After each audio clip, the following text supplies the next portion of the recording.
30 on June the 16th, 2022, which is the advertised time and date for this meeting of the Zoning Board of Adjustment. So I will now call the meeting to order. I would first of all like to introduce the planning staff. The gentleman sitting at the table is Dylan Pipinich. He's the planning director. Directly across from Dylan is Lila Osborne, senior planner. And on Dylan's left is Joella Thomas, planning technician. Also present is Robin Smith. She's down there at the computer along with Josh Heddick, and they'll be recording the minutes of this particular meeting. The board members on my far left is Garrett Craig, Sylvia Cunningham, John Reese. On my far right is Tyler Schaefer. Next to Tyler is Todd Collins. My name is Dave Wing, and I will be chairing the meeting tonight.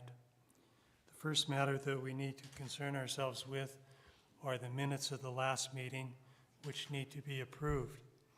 Have the board members had ample opportunity to review the minutes? Would anybody care to make a motion with regard to their approval? Mr. Chairman, I'd like to make a motion that we approve the minutes of the last meeting.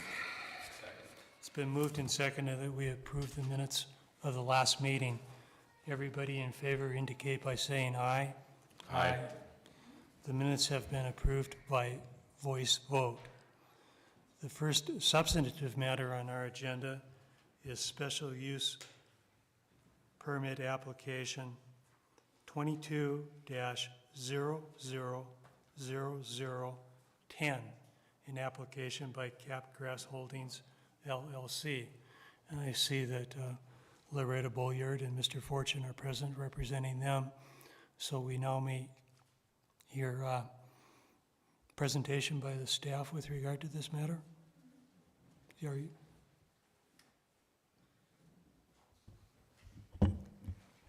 Thank you, Mr. Chairman. This is special use 22-10.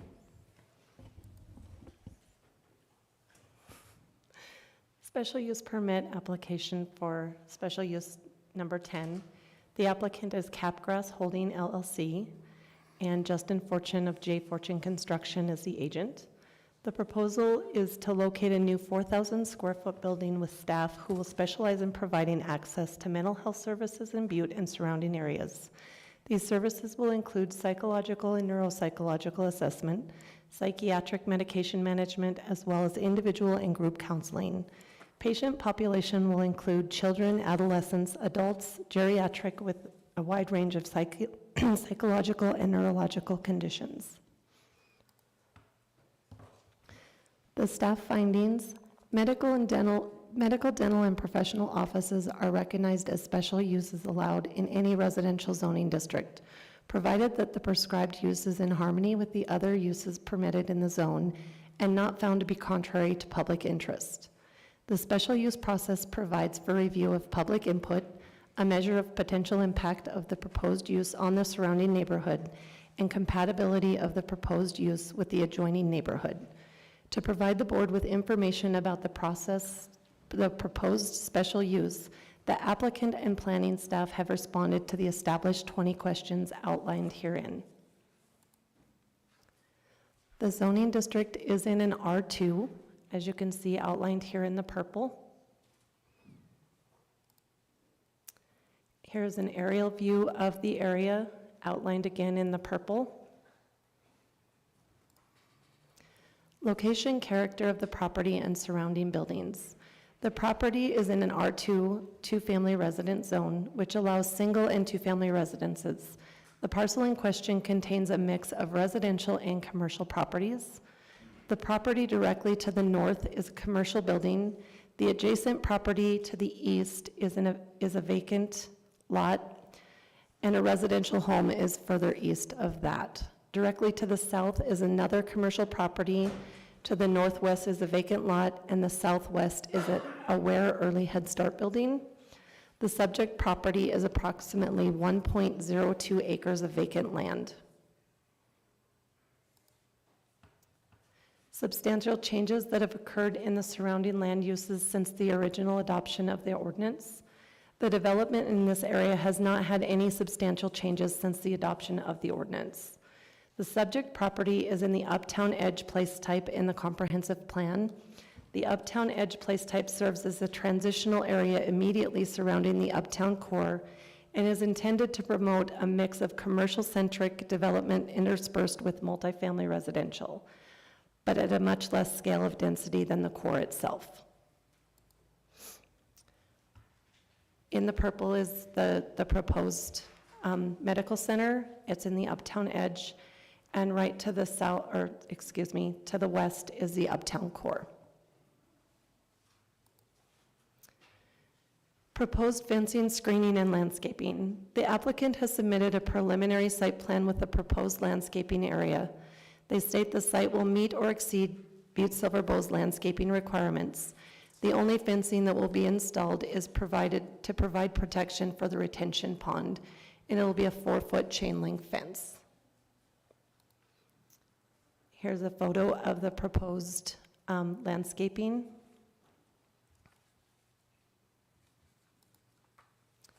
Proposed vehicle access, circulation, and parking. The applicant states that the proposed parking lot will have a designated handicap parking as well as off-street parking. It is designed for 20 parking spots with the option of adding additional spots. The site plan indicates 2 entrances, one on Ohio and the other on Galena. There is currently no approach to the 2 entrances off Galena and Ohio at this location. The applicant will be required to secure an approach permit from the BSB, Public Works Department, and to install the approach. The applicant must design the site to comply with all ADA standards as required by the Butte-Silver Bow building official. Signs and lighting. Any signs will be subject to review and approval by the planning staff, and the applicants will be required to apply for a sign permit prior to installation of any signs. The applicant has stated that there will be 1 sign on the building and potentially another sign on the corner of Ohio and Galena. This potential sign would be approximately 4 feet tall and 6 feet wide. The lighting for this proposed property will be mounted on the building, only not lighting near the exit and facing the parking lot. Lighting should not face any of the residential buildings. Potential nuisances. Increased traffic in the neighborhood. In this case, the access to the proposed building will be on both South Ohio and East Galena. Given the nature of this business, its low level of discretion, and its operation on an appointment basis, staff does not believe that there would be a noticeable impact on the residential properties due to increased traffic. Parking. The applicant has identified that they will have a parking lot for all employees and clients. The applicant will be required to meet all off-street parking requirements and obtain a building permit to be approved by the Butte-Silver Bow Planning Department. The applicant will also need to install or improve existing sidewalks along South Ohio and East Galena. Noise is another potential nuisance. Medical and dental offices are generally not intensive commercial uses for several reasons. The number of clients or patients is limited by the ability of the doctor, dentists, etc., to accommodate only a few clients per hour. Hours are typically limited to normal business hours, which are typically 7 to 5, Monday through Friday. Adjacent residents are not subject to additional noise during the evenings or weekend hours. Public safety and health. To obtain a building permit, the applicant must provide off-street parking, install or improve existing sidewalks along South Ohio and East Galena, and meet all the requirements of Butte-Silver Bow building and fire codes. Staff cannot foresee any potential negative impacts on the public health and safety created by this proposal. That the use conforms to objectives of the adopted comprehensive plan and purpose of the ordinance. The zoning ordinance permits certain commercial uses, medical and dental offices, to be located within all residential zones after review of the request by the Zoning Board of Adjustments. The special use application process was created to ensure that these types of businesses will not negatively impact the adjacent residents by requiring mitigation where a potential negative impact may result. It should also be noted that while the subject parcel located in a residential zone, the comprehensive plan designation for this area is Uptown Edge, which serves as a traditional area immediately surrounding the Uptown core and is intended to promote a mix of commercial-centric development interspersed with multifamily residence, but at a much less scale of density than the core itself. Therefore, this development would be conforming to the future land use designation set forth in the comprehensive plan. That the use or classification will not adversely affect nearby properties or their occupants. Anytime a commercial business encroaches into a residential neighborhood, there is potential for the use to negatively impact the surrounding residential property owners. Regarding traffic, the parcel is served by dedicated streets designed and built to carry typical resident and commercial traffic. The parcel's proximity to several higher intensity commercial uses suggests that the proposed use will not significantly add to the traffic in the area. The subject parcel is located on a corner lot and will have off-street parking. The additional landscaping combined with a new and intentional architectural designed building should ensure that the proposed medical clinic would be compatible with residents in the area. The proposed use will most likely not be the largest impact to the immediate neighborhood. There are several commercial uses in the neighborhood, including professional offices, a bar. Noise impact should be minimal as it will be open during daytime hours and not on the weekends. Here's some various photos of different angles. This one here is looking north up Ohio Street. You can see Sins Bar, and to the west is the Aware Early Head Start. This is further north. About a block and a half up is Park Street. You can see the archery, and I believe that's the wet building. Looking to the east, the residential area is back here. The lot right next to it is a vacant lot, and this would be looking south down Ohio. In conclusion, based on the information provided in the application, staff's analysis of the review criteria and any public opinion as it relates to the criteria, the board must determine if the applicant has presented evidence to the satisfaction of the board that said undue detriment will not result from the granting of a special use permit for this new medical health service clinic. Section 1738-160, special or conditional use permit decision of the board, requires staff to refer the application to the board within 15 days of the receipt of the application and all requested information. The board shall within 60 days deny the application and give reason for the denial in writing to the applicant, or approve the application, and the zoning officer shall issue a zoning compliance permit with conditions specified therein. Thank you. Thank you, Joella. Do any board members have any questions of the staff with regard to this application? Hearing none, I'll ask the applicant to step forward and provide any additional information that you believe might be helpful to the board in making its decision. And if you could identify yourself for the record, please, although I know you're Loretta Bolliard. Yes, I'm Loretta Bolliard, neuropsychologist here in Butte and founder of Mountain West Psychological Resources. Justin Fortune with J. Fortune Construction. Okay, thank you. Do you have anything you want to say in addition to what appeared in the staff report? I would just like to share a little bit about our clinic and sort of our direction and what we're hoping for. So, as stated, Mountain West Psychological Resources is a mental health center that's committed to providing psychiatric medication management, mental health counseling, and neuropsychological and psychological evaluations. In our community, we provide services to a wide range of clients. We treat depression, anxiety, bipolar disorder, PTSD. My own practice specializes in aging, and particularly dementia and other neurological conditions. We started Mountain West Psychological Resources just about 4 years ago, and it was just myself at the time. We now have 5 current providers. Our proposed project would allow us to grow to 10 providers. And since January of 2022, just 6 months, we've had 2,301 patient visits. We've also added 95 new patients to our clinic. In the life of our clinic for 4 years, we've had over 18,000 patient encounters. I'm pretty proud of that.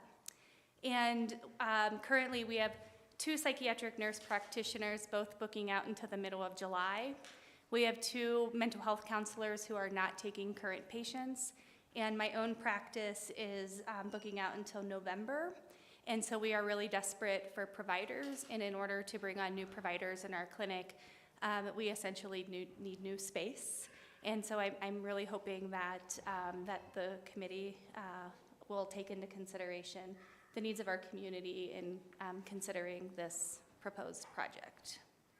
Okay, well, thank you. Yeah, Do you have anything you want to say, Mr. Fortune? I just, If you had step close to the microphone, we can hear you better. I should know this. You should, you're up here. I just add that it's a good project right now. As you saw from the pictures, it's pretty much vacant land, so along with the building, it'll add some increased landscaping. It'll just kind of clean up the area, new sidewalks. I think everything positive for the area, and then I think it's a good fit for it. There's some other, I guess, kind of similar businesses in the area, and it's kind of a good fit for these guys. Okay, thank you, sir. Do any board members have any questions of either Ms. Bulliard or Mr. Fortune? None? Okay, thank you. Thank you. You bet, bye. Is there anybody present that would care to speak in support of this application? Yes, ma'am. If you identify yourself. My name is Hope Hollingsworth. Hello, thank you for letting me speak. Oh, is it to push something? So my name is Hope Hollingsworth, and I am a potential provider who could, possibly join their practice. I'm interning there now. I'm doing my clinicals. I'm currently a psychiatric nurse practitioner student at Duke University. I live in Deer Lodge, and I think that it's, the responsible thing to do for a community to attract as many mental health care providers as possible in light of the mental health challenges that face, especially Western Montana, and the dearth of providers out there. We're also experiencing a terrible drug crisis in the entire United States, and so I can only imagine that it would benefit the community to welcome this sort of project to the Uptown area, and I think it's a beautiful project, and I certainly hope that you see it as a favorable project for Butte. Thank you so much. Thank you for your comments. Is there anybody else who would care to speak in support of this application? Yes, ma'am. If you could identify yourself also. So my name is Christy Matul. I'm a mental health and addiction therapist in Butte. And I have been kind of in a lot of contact with that practice personally and professionally. I find them to be a very credible clinic in Butte that I refer to often. Unfortunately, there's just not enough providers, and there's not enough providers in the community in general. Most of the time, if my caseload is full and I refer out, it's very difficult to find other providers in town that have openings. And I've been bugging, Loretta for a long time that I would love more than anything to work with her and work with their practice. And so this could provide opportunities for, myself or even other providers that have, that are looking for a really healthy work environment. Thank you for your comments. Is there anybody else that would care to speak in support of this application? Is there anybody present that would care to speak against the application? Hearing nobody, I'll close the public portion of the meeting and open it for board discussion. Mr. Chairman, members of the board, I think this would be a good fit into this neighborhood, frankly, especially with our Superfund challenges in this area of town. This being currently zoned in R2 with 2 family residents, probably not an ideal place to be putting 2 family residences in the condition of, not to disparage any of the Superfund work, but it would be better fit for a capped commercial building, I believe, and I think it would fit in the neighborhood without imposing too strongly on anyone in the area. And that would be my opinion. Okay, thank you, Tyler. I agree with you. Any other comments by the board members?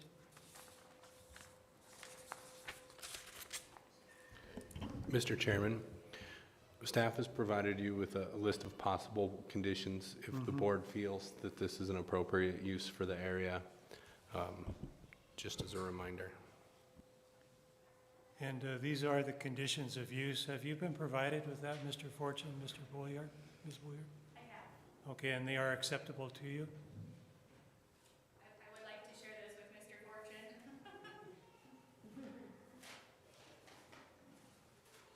Certainly, take your time.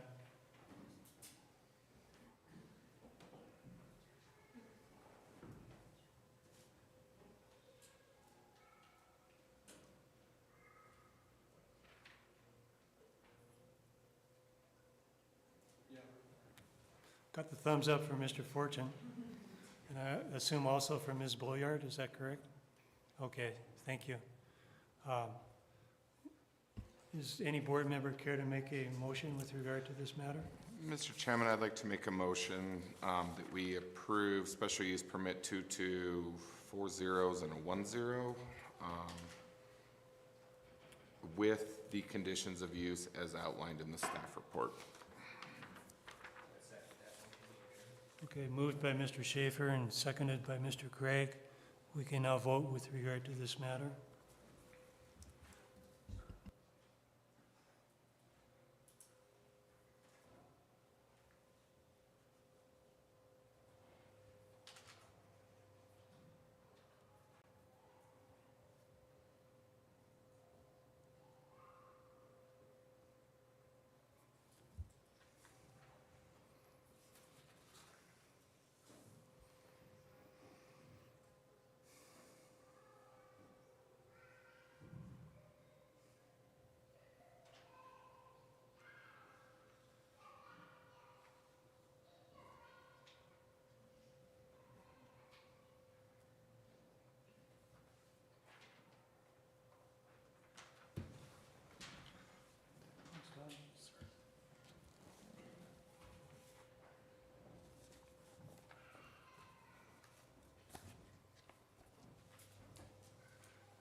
John, could you sign in?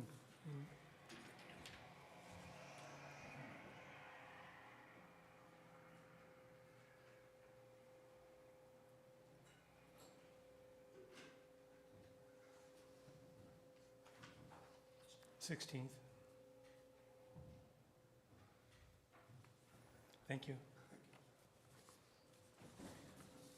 All 6 votes are for the motion, which means that your application has been approved. You will be receiving a letter from the planning staff to that effect. And good luck with your project. It seems like a very excellent one. Thank you.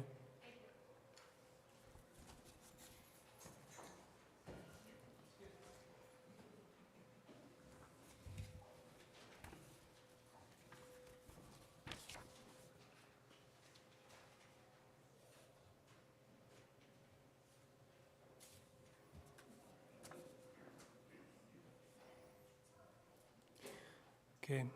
The next matter on our agenda is an appeal of a planning board decision. We rarely hear appeals, but it is part of what we are authorized to do by the ordinance of Butte-Silver Bow. With regard to appeals, we serve in a quasi-judicial function, and that means that we would not take public comment from anybody attending tonight, but we would be hearing arguments of the attorneys representing the different sides with regard to this matter. So with regard to the appeal process, is the attorney for the Ramsey people here? Okay, could you come to the microphone, please? Thank you, Mr. Wilson. And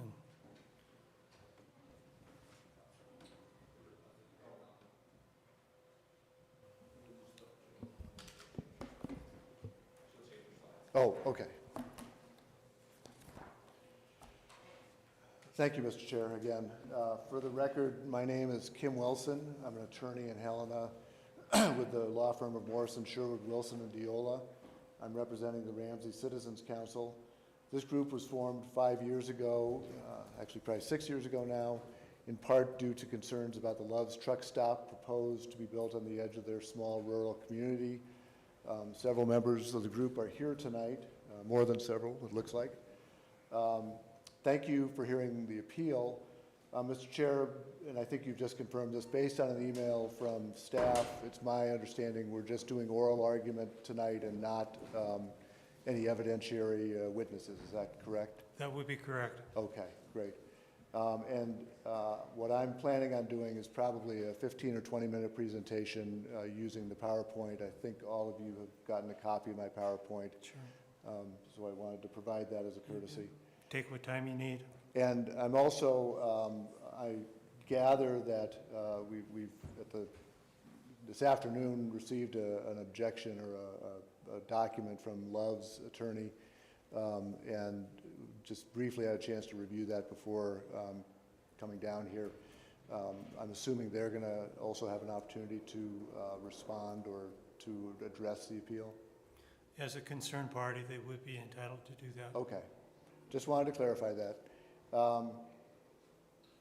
So as an introductory matter, members of the board, I would note that in our appeal, we had asked for a stay of the permits based on section 1754 40E1 of the Butte-Silver Code, which requires that all proceedings in furtherance of the action appealed be stayed. The action here that we appealed, of course, is the permits that were issued on April 29th by Mr. Pipinich. The county, however, took the position that it could not stay the already issued permits.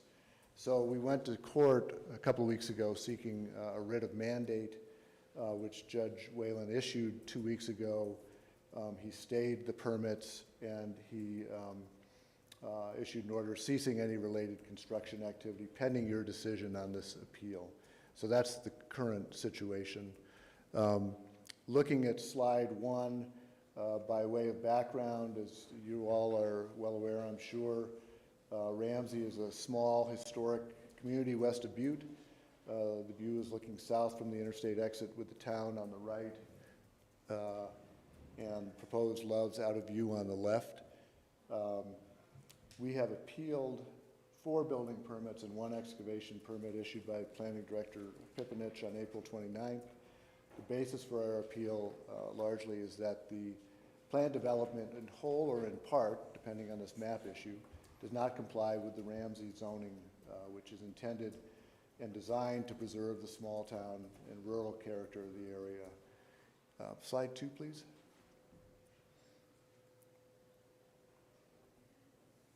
So as you're aware, zoning must be made to enhance and protect the public health, safety, and welfare.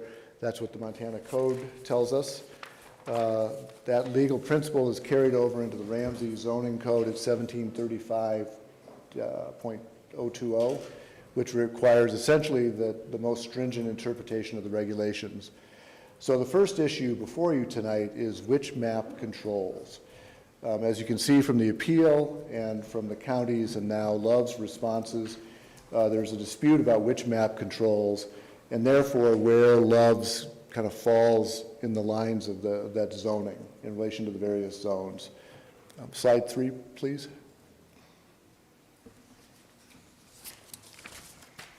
The Ramsey zoning code states where uncertainty exists as to the boundaries of the zoning districts or when the street or property existing on the ground is at variance with that shown on the official Ramsey planning and zoning district map, the Board of Adjustments upon written application or its own motion shall determine the location of such boundaries.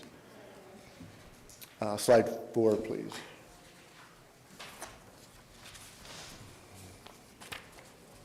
Now, just to give you some kind of historical background here, The Ramsey zone was originally designated in 1972. As I read through the history, it was, at that time, it was Silver Bow County, and the citizens did a citizen-initiated zone under what's called Part 1 zoning. There are two zoning schemes in Montana, the citizen-initiated and county commissioner-initiated, and this one was done through, apparently, through citizen-initiated zoning, which means that more than 60% of the residents of the affected area at that time asked the commissioners to adopt the zone. The zone was adopted. In 1977, Butte-Silver Bow consolidated. 1993, and I do not know why it took so long, but Butte-Silver Bow Ordinance 457 was enacted, kind of readopting the Ramsey zone. It replaced all prior Ramsey zoning, and at the same time, and in the files of the clerk and recorder at that time, apparently, was a GIS map that was different than the map that apparently had existed at the time the zone was created in '72. In 2008, the county adopted a growth policy which referenced that 1993 map. In 2010, Butte-Silver Bow, both in 2010 and 2017, the county sent that 1993 map to members of the Ramsey community saying this is the map of your zone.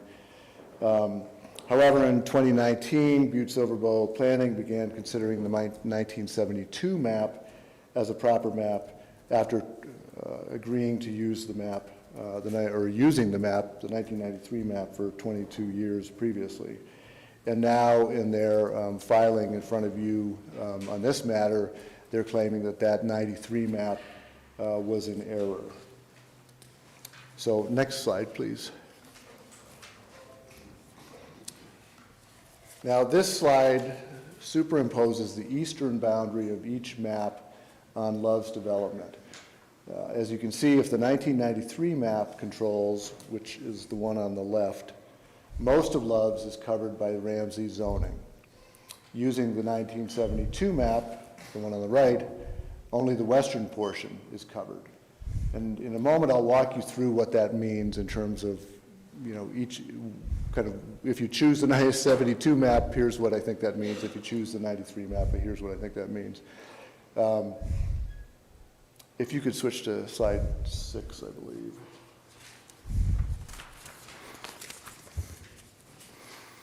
So the 93 map, as I said, has been provided to the Ramsey citizens. It was the map that was on the Butte-Silver Bow GIS website. You can see at the lower left-hand corner that there's a Butte-Silver Bow stamp endorsement on it. If you could switch to the next slide, slide 7.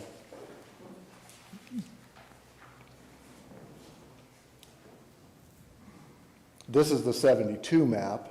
And again, between 1993 and 2019, Butte-Silver Bow did not use this map. It was not in the file as the correct map. And in their recent filing in front of you, the county now claims that this map was in error, and yet it was used for 26 years until Love's came along with this proposal and presumably started looking into the maps and realized that this map may be more problematic for the development. If you could switch to slide 8. And when you look at the two maps side by side with 93 on the left and 72 on the right, you'll kind of see the difference if you look at the right hand, the eastern boundary, and its relation to the interstate exit ramps.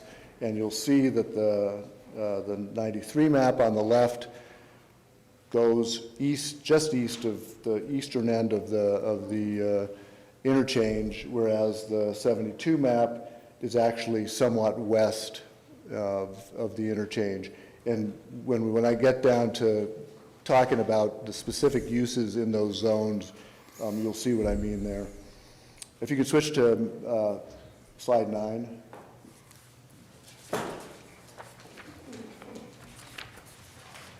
Now this map shows in detail the difference between the 1972 line, which is the blue line, and the 1993 line or boundary, which is the red one. Now, if you could switch to slide number 10.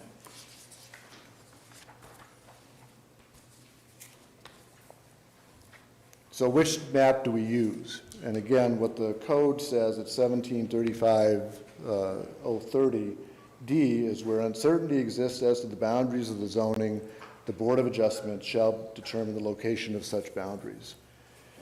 If you could switch to slide 11. So we believe that the 1993 map was not an error, that that's the map that's been controlling for the last quarter century, and that's the map that the board should reference. But what I would like to do now, well, let me just say, if you can switch to slide 12, we think that that interpretation is supported by general rules of construction for zoning ordinances, which I've just listed in that slide. Among the, I think, most applicable ones are the bottom, the rule on the bottom, the expression of one thing in a code implies the exclusion of another. Again, for the longest time, Butte-Silver apparently considered the 93 map the map. Now, let's apply those two different zoning maps to Loves, and you'll see that under either interpretation, whether it's the 72 or the 93 map, Loves may not move forward as proposed. If you could switch to slide 13, please. So, looking at the RR zone, here are the uses that are allowed under the RR zone. And I'll walk you through where this falls on the map in a second. But as you can see, there are no major commercial type uses allowed in the RR zone. That would be anything similar to a large truck stop, service station, bar and casino. And importantly, look at the bottom bullet there, uses, accessory and incidental permitted uses. And as I'll discuss in a moment, we believe uses accessory means uses accessory to uses that are allowed in that particular zone. If you could switch to the next slide, 14. Now, what RR1 does not expressly allow are the following, are these uses which Loves contemplates here.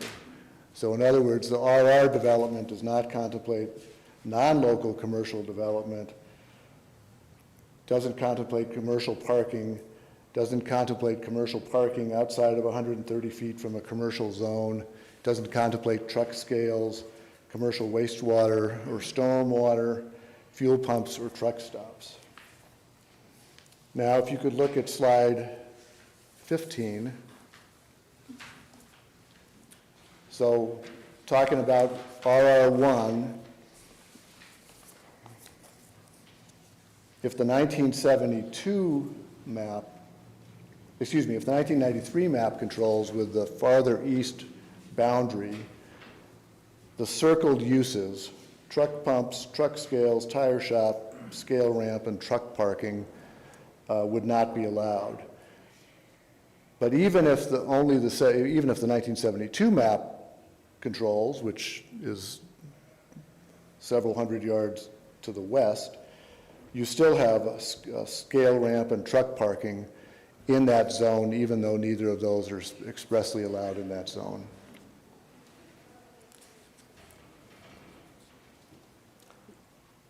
Now, and I'd say that if the 1972 map controls, truck parking is not allowed because it is not associated with or an accessory to any specific use that is allowed under 1735-040. You know, we think the county's argument that if the county's argument were correct, that someone could essentially completely cover acres of ground in RR1 with parking because, as the county says, parking is allowed in RR1. But I don't think that's the way the regulation is supposed to be construed. Additionally, I found some case law that is consistent with this more stringent approach. It's a Pennsylvania case, LHT versus Hampton, 809 Atlantic 2nd, 1072. And there, the court said, under LHT's theory, LHT was the plaintiff, a large parcel of split zone land in which the commercial area is de minimis and the residential area substantial could be forced to support a commercial use. Clearly, such a radical departure from municipal planning concerns and zoning requirements would require a variance or rezoning. In the alternative, LHT suggests that its parking lot should be regarded as an accessory use under the zoning provision that allows for accessory uses for private garages and parking areas. We disagree for the same reason. An accessory use in a residential area must be accessory to the permitted principal use in the residential area. In other words, it can't be an accessory to another use that's not allowed in that district. And we think that's consistent with the language that's in the Ramsey Code. If you could turn to slide 16, please. So now let's look at the RC1 zone. And these are the uses permitted in the RC1. And note that it begins by describing local retail businesses, which by definition, I would say, does not include a major truck stop and convenience store complex off an interstate intended for travelers, not for locals. You'll also note that it does include a truck depot, and that's what both Loves and the county have been arguing kind of gets them in the door here. While the county argues could be defined to include Loves, I would note that the general Butte-Silver zoning ordinance for the rest of the county contains a definition for service stations which was not carried over into the Ramsey zoning. So in other words, the commissioners are fully capable of creating a zone that includes service stations, which is what Loves essentially is. But they didn't do that here. They limited it to truck depots. If they had wanted to do that, they could have done so. But they didn't, and obviously, Loves is more than just a truck depot in that it has a convenience store, apparently a casino, and a bar. Slide 17, please. And again, as with the RR zoning, there's lots of things that Loves contemplates that would not be allowed in the RC1, including commercial parking lots, underground storage tanks, and I would say commercial parking lots because they're not associated with an allowed use. Underground storage tanks, pump stations, convenience store, bar, casino, fast food, and accessories to an allowed use.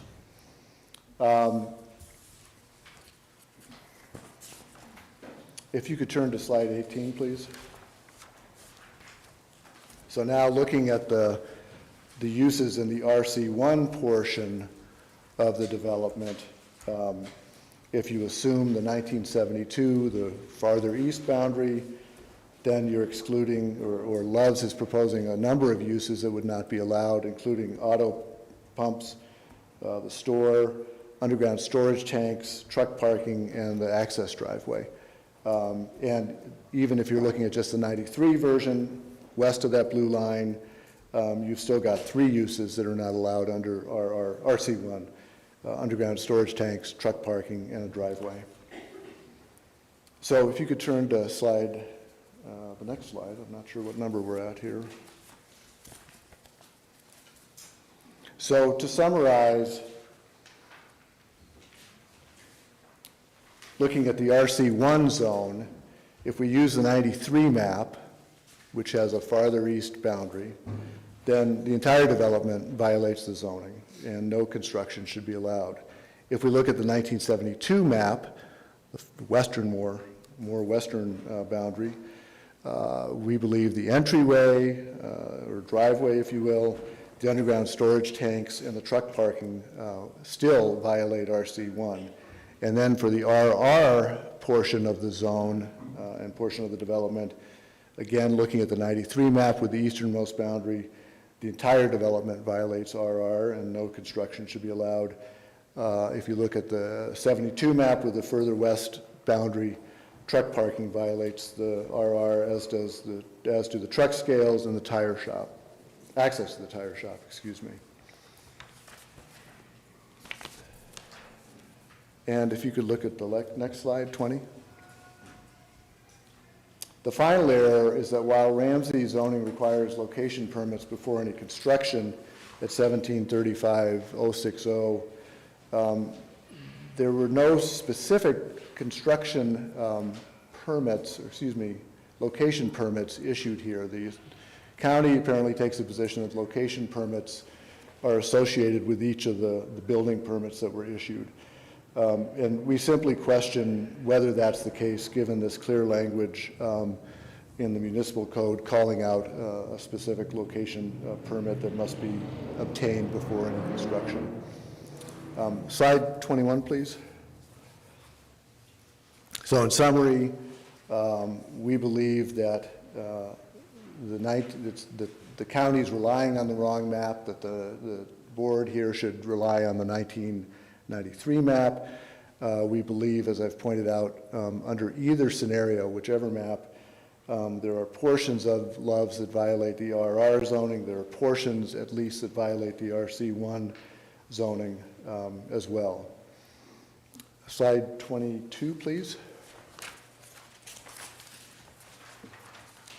And since the zoning code prohibits all construction, including excavation, except in conformity with the zoning, the judge's order prohibiting construction should be carried over pending the final decision here. And finally, slide 23. So what we're asking today is that the board revoke the 5 permits and essentially send it back. Loves can reapply in compliance with the appropriate zoning requirements or apply for variances. And so with that, I thank you for your time and attention. I don't know what your policy is in terms of rebuttal or questions from the board, but I'm available for either. Yeah, no, we're kind of quasi-judicial, a little bit like the Montana Supreme Court with a number of members. And so any board members who would like to ask questions may do so.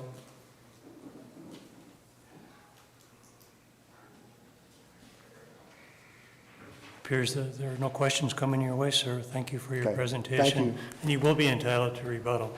Okay, thanks. You bet.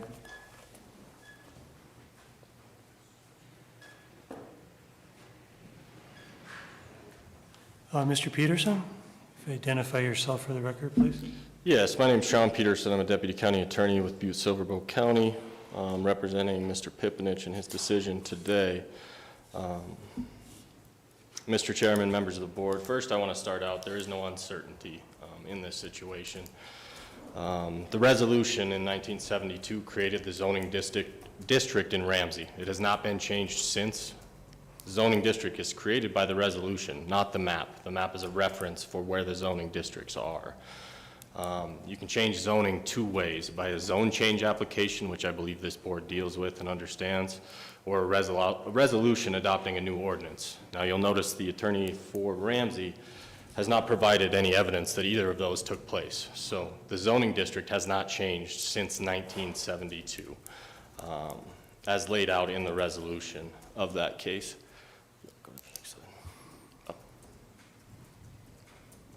So here we have the original map, 1972 map. It's a 2-scale map. Somebody colored it in to designate the separate zoning districts. The area we're dealing with is at the far upper right of each map. That's a copy of the original 72 and the 1993, the ordinance that was filed with Butte-Silver's clerk. Next slide. So this slide is an overview of Google Maps or an aerial view with the 1972 map and the 1993 map. And you can see on this map the distortion in the GIS map from 1993 that should butt up against that road. If you look at the map, it says it's touching that road. Ramsey's attorney states that since Butte-Silver didn't change this map from 1993 till now, that's the map you have to use. There's been no development in this area. There was no reason for us to go back through, check the meets and bounds to make sure this map was correct. Again, nothing has changed that zoning district since that date. Next slide. So here we have that, the meets and bounds that created from the original 1972 ordinance, and we have the map that was provided, the map that we are relying on the right. And I just want to take you through these meets and bounds. This created the district. This will show where the lines are. So next slide. And as you can see, you start at the known corner. We're going south. And then the next slide. This would be the 904 feet from that point to where this ends. So that's the length of this zoning district from the road. The 1993 map extended that erroneously, almost doubling that distance. Next slide. As you can see, as we progress through these slides with each meets and bounds, we're going to see this zoning district created by these. You can go to the next one. And the next. And the next. Go ahead.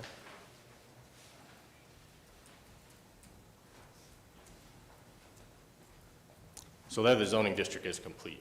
That would be the 1972 map that we rely on. It's not the map. Again, maps don't create zoning. The resolution created the zoning. The ordinance creates the zoning district. There's no argument, there's no uncertainty for you to pick between the two. This was what was created at that time. It has not been changed since that time. Go to the next slide. So this is a site plan of Ramsey. You can see the outline of the buildings. The 5 buildings are on the right. All 5 buildings are located outside the RR and the RC1 zone. As demonstrated, or as Ramsey stated, there are storage tanks located in the RC1 zone. Storage tanks are underground. That's not a use of land. That's not something that's permitted through Butte-Silver zoning. That goes through the Montana DEQ, that they obtain a permit for those storage tanks. That'll be parking lot above those storage tanks. So the storage tanks aren't an actual use that would be contemplated by the zoning. As far as parking, excuse me.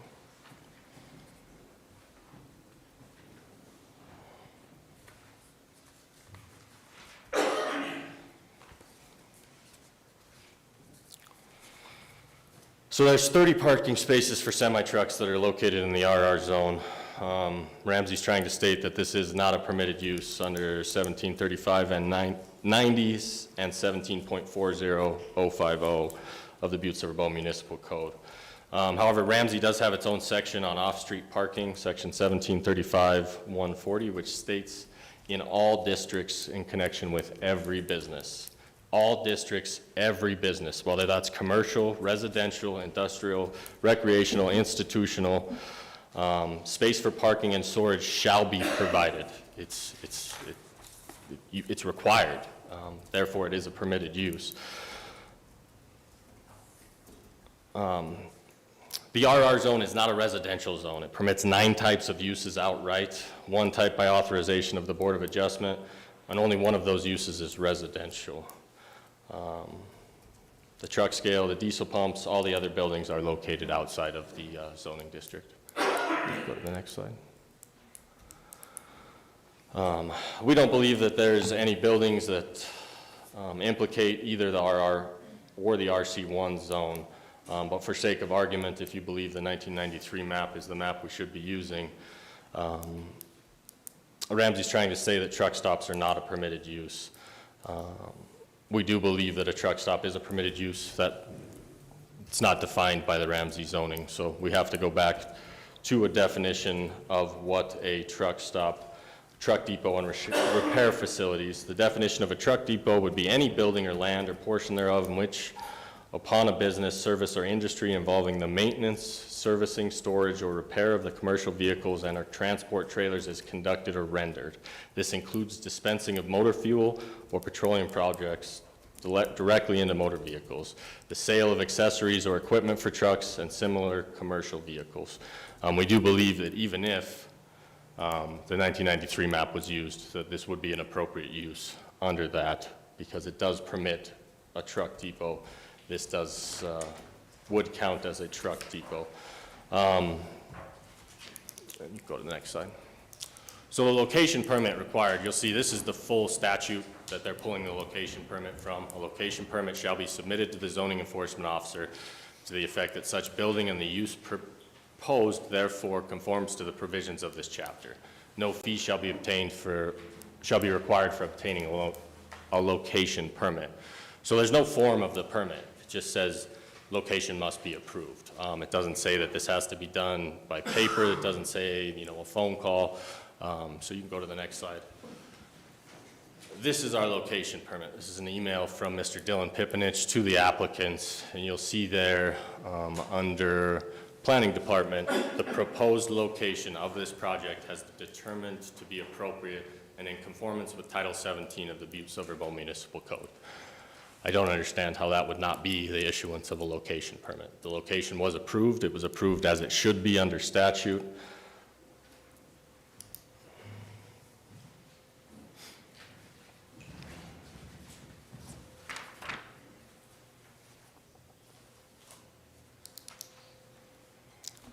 So in conclusion, the zoning hasn't been changed in Ramsey. The map was in error now from 1993 till now, seems like a long time, but we don't go through the zoning map in Butte and draw out every meets and bounds of every property periodically throughout the years just to make sure we have the correct maps on file. It's not feasible.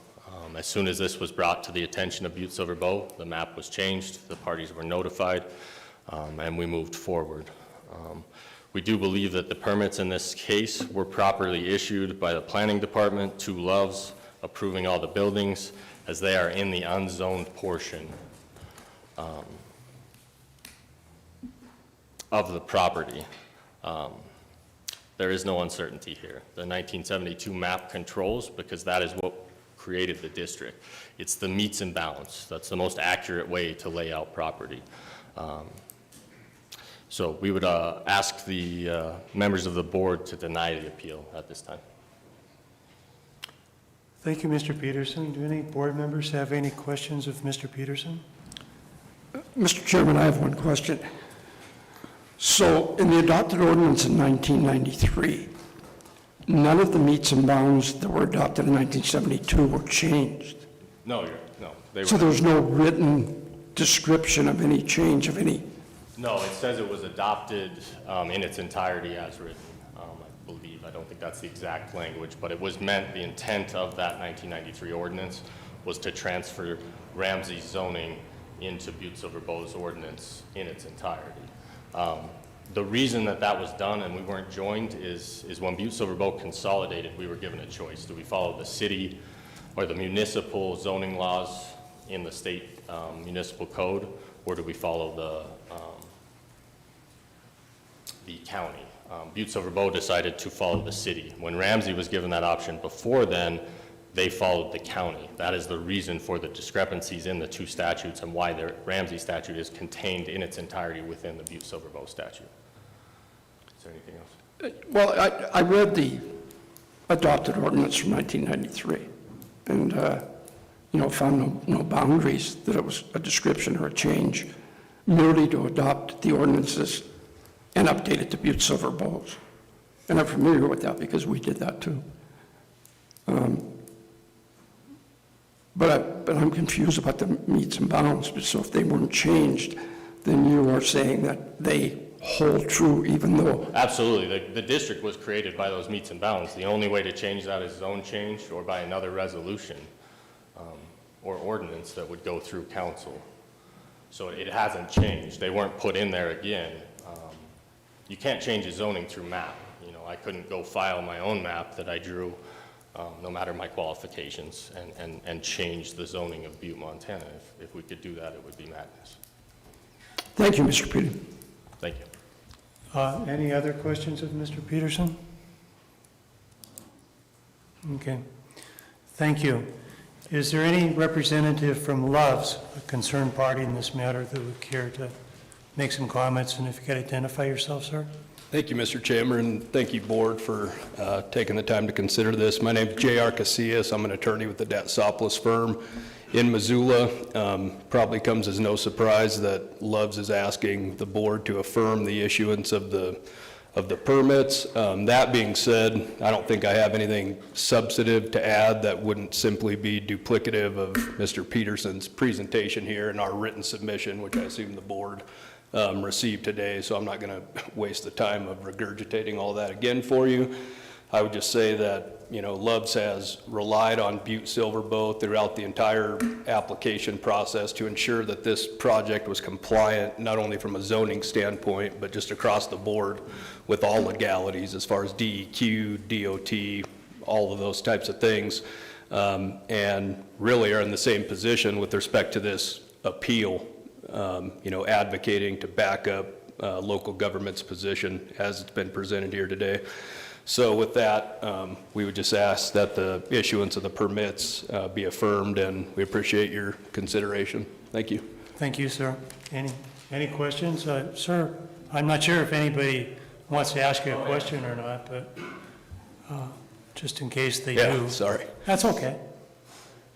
It appears that nobody does. Thank you. Thank you. Okay. Now, the bylaws provide that all sides are permitted to present rebuttals to opposing arguments. Do you have a rebuttal you would like to present to the court? The board? Apologize for that. Yes, Mr. Chair, and just very briefly, find myself here. First of all, the 93 ordinance references official maps, and the county argues in their brief and here today that the maps were just for reference. But in the staff report from 1993, which was in the packet that the county gave you, in discussing, it includes the ordinance itself, and the ordinance at 1735-030 states, boundaries of these districts are hereby established and shown on the official Ramsey Planning and Zoning District map, and said map is hereby made a part of this ordinance by this reference. So by 93, at the time when this was adopted, the 93 map was in existence, was in the clerk and recorder's office, and was being held out as the map. So that's my response on that issue. The second issue is on the parking. And Mr. Peterson argues that essentially, as I anticipated he would, that any parking is allowed in RR.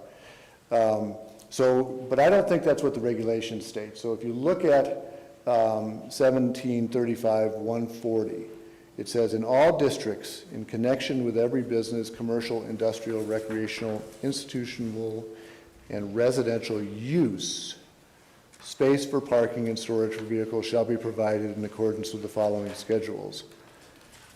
It's not saying, I don't think, that in all districts you can have parking for all of the possible uses that are allowed in all districts. I think it's saying in any particular district, in RR1, you can have parking for the uses that are allowed in the RR1 district or in the RC1 district. And what apparently is happening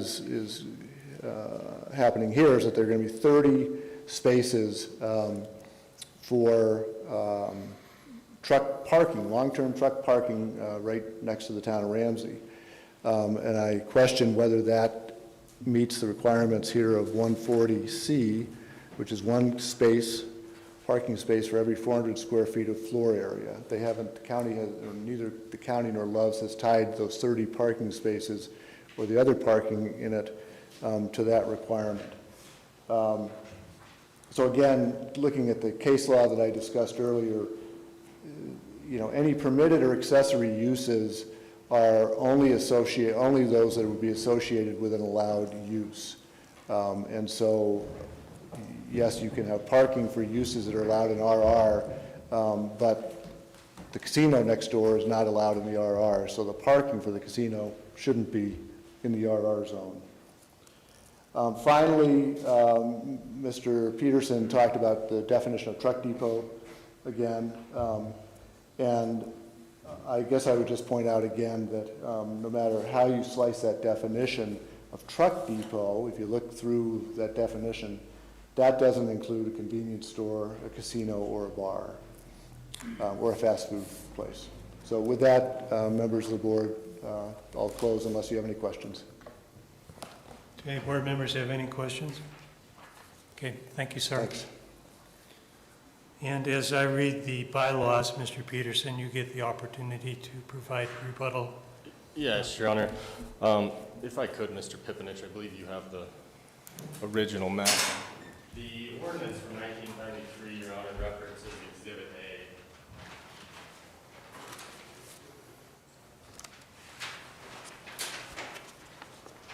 If the board will take a look, ordinance 457, Exhibit A in the corner.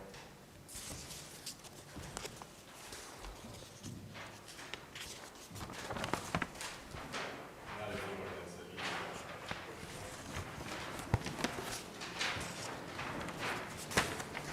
This is a 93 map.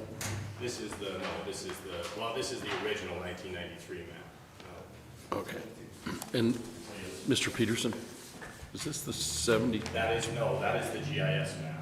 Okay. So this is the original map with the 72 meets and bounds, listed as Exhibit A, ordinance number 457. Okay, thank you. If you will take a look at the other map, there's no designation that this is ordinance A. Now, what happened, we believe, would be that this map was filed to clean up the lines, clean up the colors. And like I said earlier, they made a mistake. This map is skewed. It's not to scale.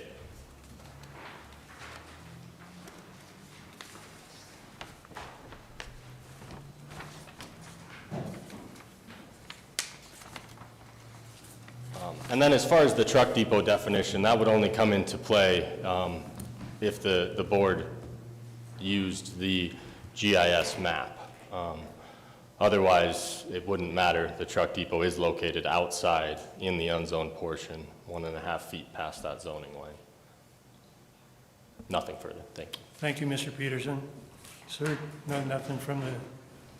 No, thank you. No, nothing from the Love's attorney, thank you. So, under the bylaws, we've heard the arguments in this matter, and the decision of the board needs to be made not later than 40 days after today, with day one being tomorrow. We could, as we did with the last special use permit with regard to Capgrass, decide tonight. I myself don't feel comfortable without reviewing the matters, the evidence, and the arguments further to make a decision tonight. So we should probably decide, do we want to take the full 40 days, or I don't want to put anybody on a spot with regard to that. We could, I think at this time, Mr. Chairman, we could discuss that. We need to, there's a lot to digest here. it is, There's opposing views to what map we should be using, you know, a number of things. We've got a lot of information in front of us. We need to take some time to look at this, and I don't know if right now, without reviewing this a little further and more in-depthly, we can really make a date for when we need to decide. We know when the date we need to decide by in 40 days, but I don't think I'm comfortable right now saying that's, I'm going to be okay in a week, or I'm going to be okay Sure, in 2 weeks. I agree with you on that I matter, think we Tyler. need to, yeah. I think as a board, we need to consult with each other as we get closer and see where we are with it without. Okay, I might ask when our next regularly scheduled meeting is? Mr. Chairman, the next regular scheduled meeting is the third Thursday of July. Okay, as usual. So that's approximately 30 days from today, and we can discuss where we are at that time on the public record. That would be Make the July decision. 21st. Mr. Chairman, members of the staff, how long do we need to advertise a decision meeting? I don't, Mr. Chairman, Mr. Schaefer, the zoning ordinance requires us to publish in the paper a week in advance, and we would put a sign out just as we did tonight. Okay. Okay, so The we. paper requires like 4 days notice before the week, so. Okay, so we would be really July tight at our 10th. next meeting, even if we decided there to decide in 10 days. yeah, Yeah, it would be really hard with the notice in the paper and all that, so. Well, I don't know where I'm going with that, but yeah. I'll ask for a little bit of guidance from the planning board, but do we really need to advertise the date we'll make our decision? Mr. Chairman, I believe we advertise all zoning board hearings as open to the public. So you would be, if you're not at the next regular meeting, you'd be calling a special meeting, and that would be Okay. advertised as well. Again, this is something we can discuss at our next regularly scheduled meeting. Okay. Any other matters or concerns the board would like to discuss? Mr. Chairman, you know, there's a lot of information here, and, you know, frankly, I'll admit it's pretty as clear as mud to me right now. I wonder, I think that I would like to talk to my fellow board members about this, but I don't know if we can do that, if we have to do that publicly, or, you know, how that works. Can we have somebody else present? It's very helpful to put different minds together to kind of ferret all this out without a bunch of, you know, other input. And I just don't know if that's something, we've never had a contentious, you know, something that was this important before us, so I don't know if that's something we can do, and we can... We can certainly do it at our next regularly scheduled meeting, which would be a public meeting. Is that something that we can do, Mr. Pipinich? Mr. Chairman, Mr. Collins, yeah, you can have open board discussion at an advertised regular meeting or special meeting. Okay. Keep in mind that if it's at your next regular meeting, you will need to make a decision within 10 days of that, Okay. approximately. Thank you, sir. Thank you, Mr. John. Chairman. Mr. Chairman, Mr. Pipinich, what date did you say the next regular meeting was? The next regular meeting is scheduled for July 21st. So, if my mathematics is correct, that would be 35 days from now. As a math teacher, I hope it's right. I think we're cutting pretty close if we, I think we, I would say that we should maybe schedule and say we will make a decision at the next meeting. commit to that, yes. That's, we don't have a choice if it's 35 days. I Right. concur. We're not gonna be able to agree to anything at that meeting and then have any sort of proper advertisement. Well, we could schedule a special meeting for purpose of discussing this prior to the next regularly scheduled meeting.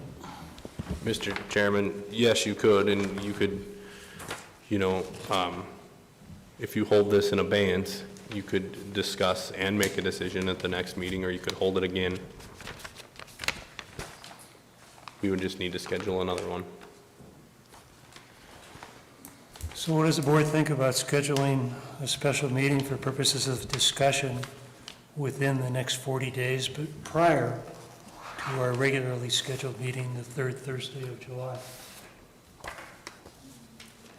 Mr. Chairman, I don't want to do it, especially this time of the year, but I think it's something that needs to happen. That's what we signed up for. Yes. Is the board okay with doing that? Mr. Chairman, I would have to visit the council chamber schedule to make sure that this room is available at certain dates. Thursdays are usually good days. Okay. Next Thursday is taken. That's all I know. Next Thursday's taken, that's 7 days. The Thursday after that is 14, Thursday after that is 21. Do you want to pick, are we in a position to take one of those Thursdays?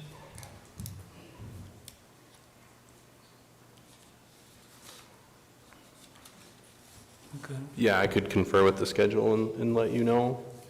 I don't have it available right now. Okay, tentatively, we can do that though, and then it can be. Regardless, it'll be advertised. So I would propose, subject to change, that we schedule a special meeting of the board to discuss this matter. Not next Thursday or the Thursday after that, 3 Thursdays from now, 21 days from now. I would be on board with that. Is that okay with everybody? Yes. Okay, all right, that's great, that's what we'll do then. Thank you, everybody, for attending tonight. Mr. Chairman, do we have to make a motion to put this in abeyance? No, Okay. nope, it's understood. We should adjourn, though.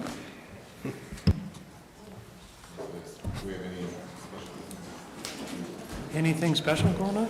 We have no other business, Mr. Chairman.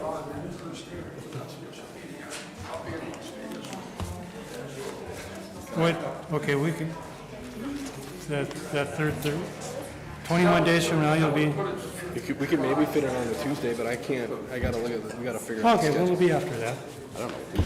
I think. Mr. Chairman, I can get you a list of open dates.